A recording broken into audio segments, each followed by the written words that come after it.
Bom dia, turma. Hoje nós estamos aqui para apresentar para vocês mais um episódio de um podcast sobre as profissões. E a escolhida de hoje foi a estética. Hoje estamos aqui com Carolina, que é pós-graduada em estética. O que você executa no seu trabalho? Bom dia, gente. Vou falar um pouquinho da o que eu atuo, certo? Eu atuo em depilação, limpeza de pele, fazemos também drenagem, que é drenagem manual, drenagem linfática manual, né? No corpo das pessoas que fazem cirurgias plásticas. Cuidamos também de peles que têm acne. A gente revitaliza a pele de pessoas, assim, de certa idade, acima de 40 anos. Damos orientações no antes e no pós-atendimento, né? Ao cliente e tiramos todas as dúvidas deles.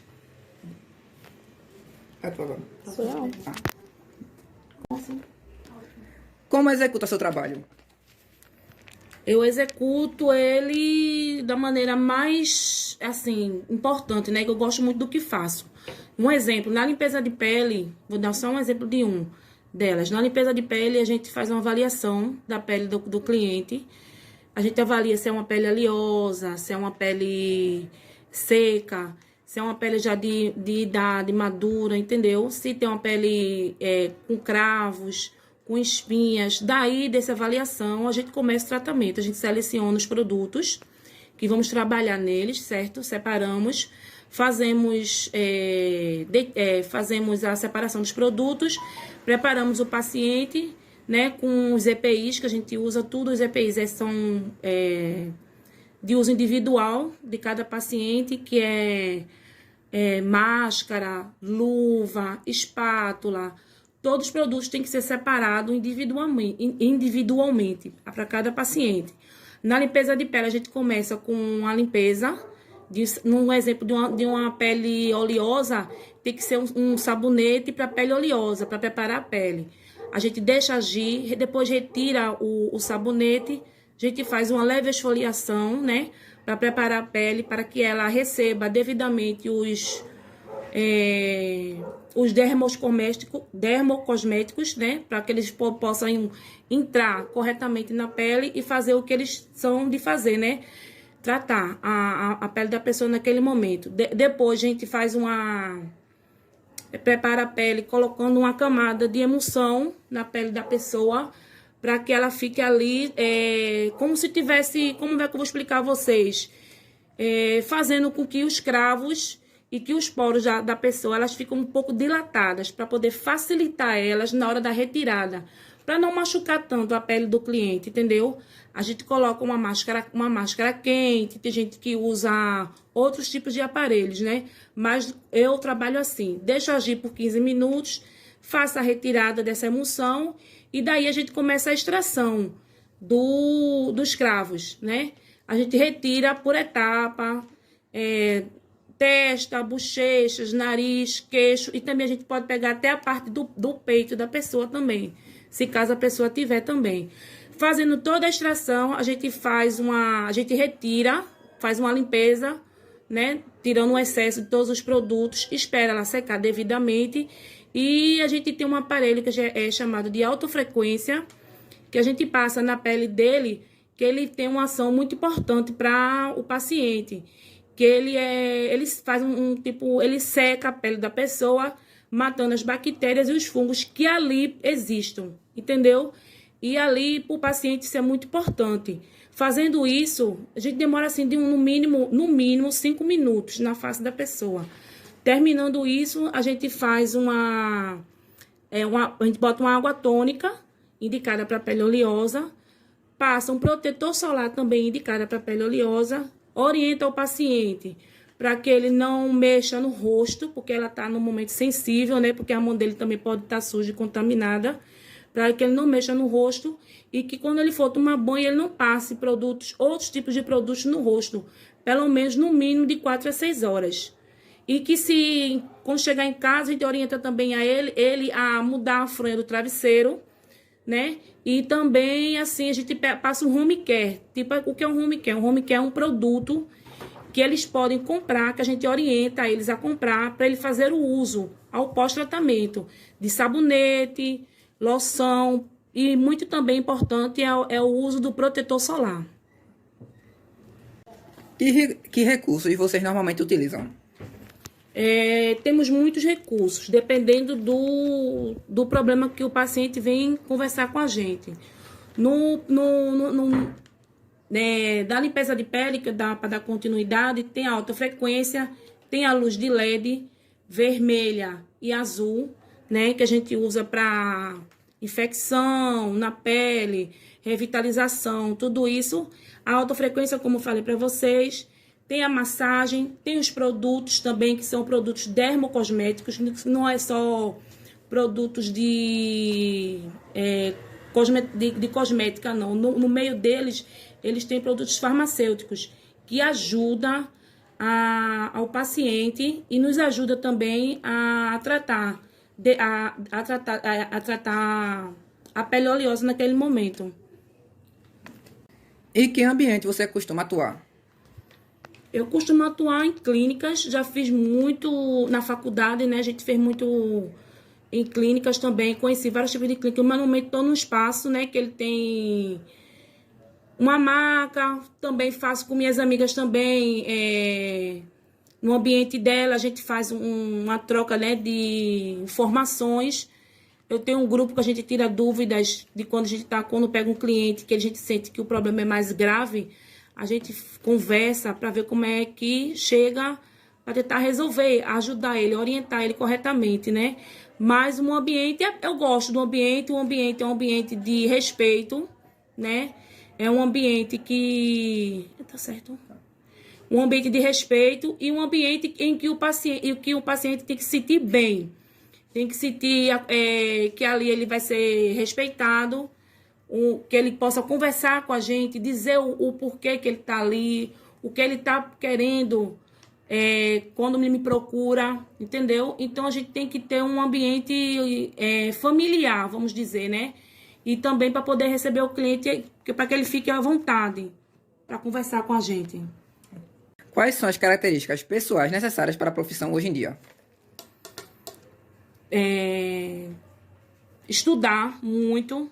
Eu me formei em 2021, mas eu não parei de estudar. Eu continuo fazendo cursos para continuar minha orientação, porque a gente é uma área que sempre está evoluindo. Então, eu acho que devemos sempre estudar, procurar fazer cursos por fora e procurar também produtos de última geração para trazermos para dentro da clínica para poder atender melhor nossos clientes. Quais são as características pessoais necessárias que você acha que futuramente vão ser necessárias para a sua profissão? Pode. É a de estar sempre se aperfeiçoando, oferecendo sempre o que há de melhor para os seus clientes. Respeitar eles, manter uma postura. Você tem que ser educado, tem que ter uma postura firme. Na hora de você informar o paciente, você tem que estar segura do que você está fazendo. Você tem que passar segurança para o seu cliente, para o seu paciente, para ele saber que ele pode confiar em você. Ok. Ótimo, Carolina. Foi muito bom ter a senhora hoje aqui. E esse foi um episódio do nosso podcast sobre as profissões. Bom dia, bem-vindo a mais um podcast. E no nosso episódio de hoje falaremos sobre antropologia com Igor Holanda. O que você executa no seu trabalho? Meu nome é Igor Holanda, sou antropólogo e o que eu faço no meu trabalho é basicamente conhecer as práticas, costumes e hábitos que tornam diferentes culturas humanas únicas, registrar, preservar e entender a cultura a partir de diferentes sociedades é o trabalho do antropólogo em conjunto com interlocutores, que geralmente são as pessoas reconhecidas como natinos. Como executa seu trabalho? Como eu executo meu trabalho, né, como eu faço antropologia, geralmente é na inserção em determinado campo, onde, por meio da etnografia, que é o método utilizado na antropologia, me ensino em diferentes sociedades, registrando por cadernos de campo, diários de campo e até mesmo registro de audiovisual como a cultura é construída em diferentes sociedades, seja pela dança, música, arte, outras formas de expressão do viver humano, como a política e a economia. Que recursos vocês normalmente utilizam? Os recursos que eu utilizo são no caso das ferramentas, equipamentos, instrumentos que eu utilizo no meu trabalho, são em grande medida relativas a o local onde eu vou me inserir, né? Mas em grande medida o uso de gravadores, o uso de câmeras digitais, o papel e lápis em grande medida são, ou o celular, né, são os meios pelos quais o trabalho do antropólogo pode ser executado com maior facilidade, né? E que ambiente você costuma atuar? Facilidade, né? E o ambiente, o local onde eu atuo, geralmente é reconhecido como fieldwork, ou o campo, né? Que pode ser tanto uma aldeia indígena, um quilombo, um hospital, ou até mesmo em redes sociais, né? Buscando compreender como se dá o movimento dos atores em campo. Ou seja, o local do antropólogo, primeiramente, é o seu campo, onde ele percebe seres humanos agindo de diferentes formas, uma cultura distinta, e em seguida ele atua na escrita dessa cultura, que seria a etapa da análise dos dados, onde se chega a uma conclusão, a uma tese, a respeito de determinada população ou determinadas práticas que são construídas e difundidas culturalmente em determinado espaço. Quais são as características pessoais necessárias para a profissão hoje em dia? Bom, como características pessoais que eu acredito serem necessárias para a profissão hoje, basicamente é você ter sensibilidade, respeito e maturidade para lidar e compreender outras pessoas em diferentes contextos que não os habituais, digamos assim, né? Então envolve muito trabalhar com pessoas e gostar de estar com pessoas, mas entender as dificuldades que elas passam e tentar mobilizar esse conhecimento e essa perspectiva do mundo de tal forma a contribuir com a vida dessas pessoas, que são, em última instância, os interlocutores de determinado povo, né, determinado grupo nativo. Eles sempre é sempre fundamental como antropólogo reconhecer que eles devem ser beneficiados não financeiramente, mas existencialmente, de tal modo que esse modo de vida possa permanecer, independente de questões econômicas ou de outra maneira. Quais são as características pessoais necessárias que você acha que futuramente vão ser necessárias para a sua profissão? E, bom, as características pessoais necessárias para a profissão no futuro próximo, acredito que menos do que características pessoais as características pessoais necessárias, na verdade, eu falei anteriormente, né? Mas falando sobre a profissão no futuro, acredito que seja uma das poucas profissões que, tal como a filosofia ou a sociologia enfim, outras áreas do conhecimento humano, é muito difícil que ela seja automatizada, no sentido de que é impossível que haja um programa de computador ou um algoritmo capaz de realizar o trabalho de campo ou compreender os seres humanos e suas práticas, costumes e a cultura de outra forma que não por meio do que disse ao longo desse vídeo, que é o trabalho do antropólogo, né? Não há como quantificá-lo ou automatizá-lo, tal como outras áreas da computação, engenharia, ou até mesmo direito, né? E eu acho que esse é um grande ponto da antropologia, né? Que ela se propõe como uma profissão da reflexão sobre o ser humano, em todas as possibilidades de autoidentificação com o dia a dia que a gente tem. Obrigado, Igor, e esse foi mais um episódio. Bom dia, bem-vindo a mais um podcast. No nosso episódio de hoje falaremos sobre letras com Glória de Andrade. O que você executa no seu trabalho? Quando você me pergunta, né, o que é que eu executo no trabalho, né, o que é que você faz? Enquanto professora, é muito importante que o trabalho seja feito em cima das necessidades da turma, né? Por exemplo, para uma série específica, talvez não, né? Sempre tem um determinado assunto em específico para tratar, né, para trabalhar.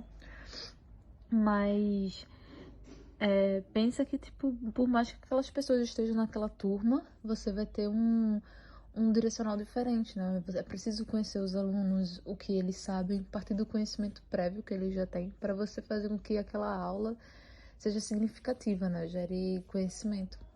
De fato, eles aprendam algo. Então, eu acho que enquanto professora, você tá ali para mediar a aprendizagem, né? Você trazer para a sala de aula discussões, inquietações e possibilitar que isso gere conhecimento, né? E aí você tem muita pesquisa envolvida, né? É preciso pesquisar muito para trazer esses tópicos e relacionar ali com a realidade da turma. Como executa seu trabalho? Bom, como faço o trabalho é meio que, como eu falei, né? Tem um momento de pesquisa, mas tem todo um momento de didatização, né? Como você torna aquilo possível de ser aprendido. Então você tem que organizar para aquele horário da aula ou dos horários da aula, pensando numa dinâmica de interação, né? Então, geralmente eu fazia assim, né? Quando tava dando aula, porque hoje eu não tô dando mais aula, mas não vem ao caso. Eu organizava da seguinte maneira: levava um momento para falar, né? Discutir o conceito, e depois a gente tinha algo prático. Ou a gente partia de uma inquietação prática, né? Tipo, o que é que vocês entendem disso? O que é que vocês acham disso? E aí ia buscando, a partir das respostas, a construção conjunta do que de fato era aquela determinada coisa, né? O conceito. Porque algo que é aprendido em comum finca melhor, né? Melhor aprendido. Mas tem esse ponto, organizar também eixos temáticos para educação, né? Organizar junto com a escola algumas atividades extracurriculares que pudesse atrelar outras disciplinas e que pudesse temáticos para educação, né? Organizar junto com a escola algumas atividades extracurriculares que pudesse atrelar outras disciplinas e que pudesse fazer com que eles trocassem com mais turmas, trocassem entre si e popularizassem, né, conhecimento, como as feiras de conhecimento, como são as feiras literárias. É mais ou menos nesse sentido, né? Muito um trabalho de articulação entre a gestão da escola, né? O projeto político-pedagógico que a escola tem, né? Que é aquela acredita de valor e tal, e como isso pode ser atrelado à disciplina que você dá aula, né? No meu caso, que era língua portuguesa, né? Então, sempre pensando em literatura do Brasil, não necessariamente gramática, né? Mas literatura, texto, porque o que é interessante você aprender da língua não por mais estranho que possa parecer, mas não é você aprender como a língua as regras gramaticais, né? Mas é aprender você a se expressar, a se empoderar, ir atrás das coisas que você precisa fazer, porque você tem conhecimento, você tem letramento para se desenvolver em sociedade. Então, esse é o papel do professor, é letrar os seus alunos para que eles possam ser cidadãos ativos. Que recursos vocês normalmente utilizam? Bom, quanto a ferramentas, né, que utiliza, depende do contexto, depende da turma, mas eu já utilizei muitas ferramentas digitais, como também não digitais, né? Por exemplo, eu já criei um dominó com a turma para a gente trabalhar sinônimos, por exemplo. Mas também já trabalhei com uma e-zine, que é uma espécie de zine virtual.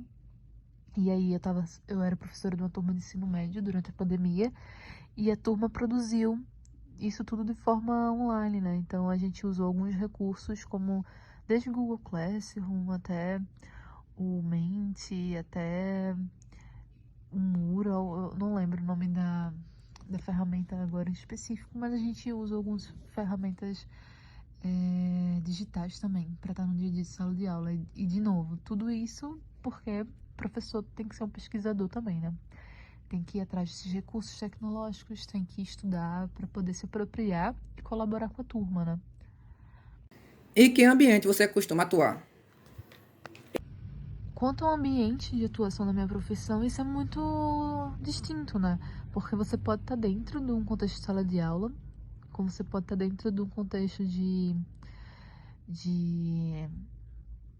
um espaço mais acadêmico, né? Tipo, numa universidade, você pode dar aula num contexto de cursos profissionalizantes, de curso de língua, então depende muito, o ambiente pode variar bastante, principalmente quando você pensa no contexto remoto também.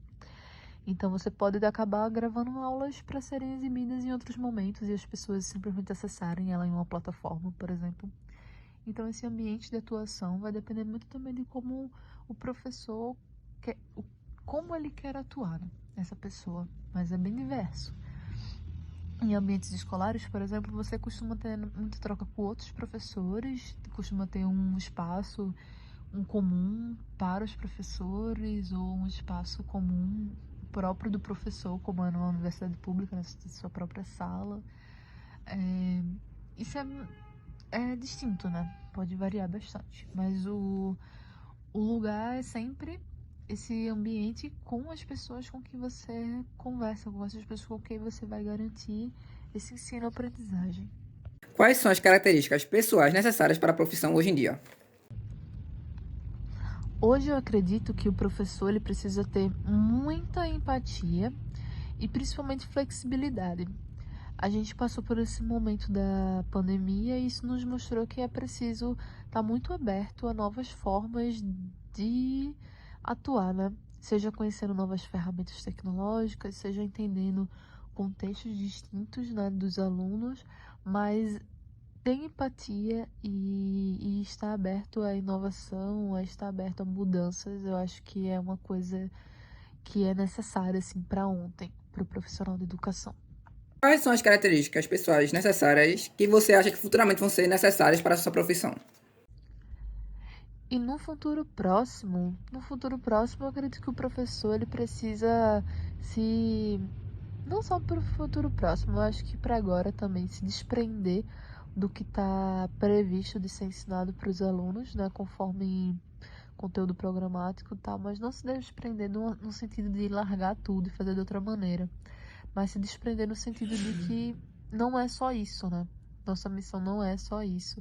Se alguma coisa acontece hoje, por exemplo, como a gente tem visto, né? Teve muitas chuvas e tal, e isso é um problema na vida de muitas pessoas, e talvez até na vida dos seus alunos. Então é um assunto que tem que vir para a pauta. Por que isso acontece? Tem algum problema de infraestrutura? Fazer refletir.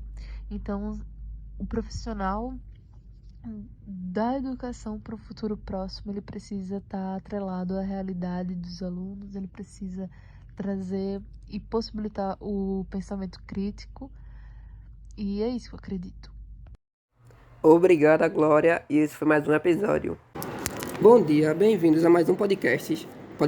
E nesse episódio de hoje falaremos sobre programação com Gleiton Carlos Costa. Primeira pergunta. O que você executa no seu trabalho? Bom dia, gente. Bom dia, boa tarde, boa noite, né? Eu executo, hoje no SESI, eu executo aulas, né? Eu dou aulas de informática, precisamente aulas de Excel, tá?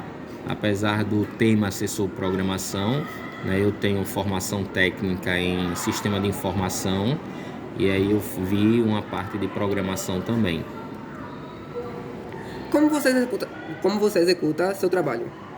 Bom, como eu falei, como eu dou aula, né? Então é só ministrando aulas. Hoje a gente está com os cursos online da Microsoft, né? O curso básico de Word, Excel e PowerPoint. E aí via Teams, que é o aplicativo, eu dou aulas para todos os alunos da rede SESI Pernambuco. Que recursos você utiliza no seu trabalho? Bom, hoje, né, eu estou utilizando o Teams como ferramenta para poder me comunicar com os alunos. Uso também a ferramenta do Microsoft Excel para ensinar os alunos como utilizar, né, essa ferramenta. Em qual ambiente local você atua?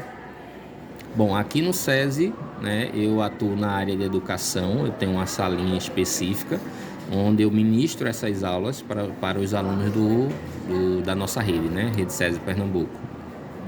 Quais são as características pessoais necessárias para a profissão hoje em dia?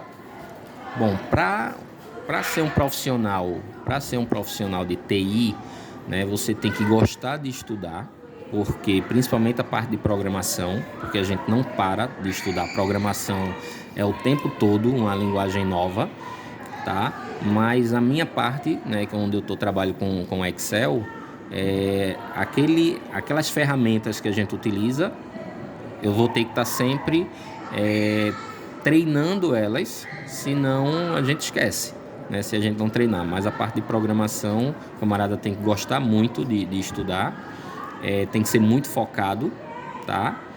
E tem que gostar de informática, porque se não gostar de informática, você vai odiar a parte de programação. Quais são as características pessoais necessárias para a profissão no futuro próximo? No futuro próximo, assim, eu costumo dizer que a profissão de TI, de informática, é a profissão que está aí no mercado há muito tempo. E o camarada tem, como falei, né, as características. O camarada tem que Bom gostar dia, de bem-vindos estudar. a mais um podcast. E No episódio de pro hoje futuro- falaremos sobre no futuro medicina próximo, com Fernanda Santiago. Eu acho que é isso, não tem outra O que coisa. você executa Tem no seu que trabalho? gostar de estudar.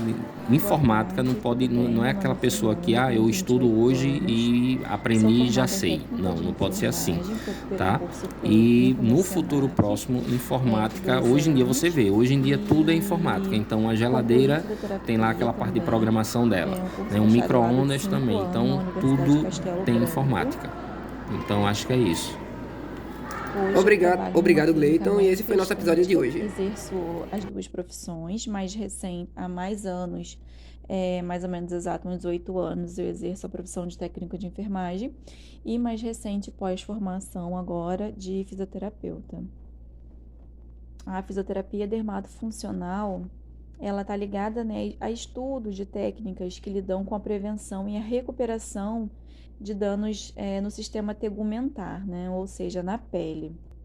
E especificamente, né, a fisioterapia dermatofuncional, que eu exerço hoje no meu trabalho, ela está diretamente ligada e engloba principalmente toda essa área da estética. E a fisioterapia dermatofuncional, ela envolve, né, uma avaliação, um tratamento específico, né, uma prevenção de gordura localizada, obesidade, flacidez de pele, cicatrizes, estrias, fibroedemas, realizamos drenagem para gestantes, drenagem para somente tratar o inchaço, limpeza de pele, empilling de diamante.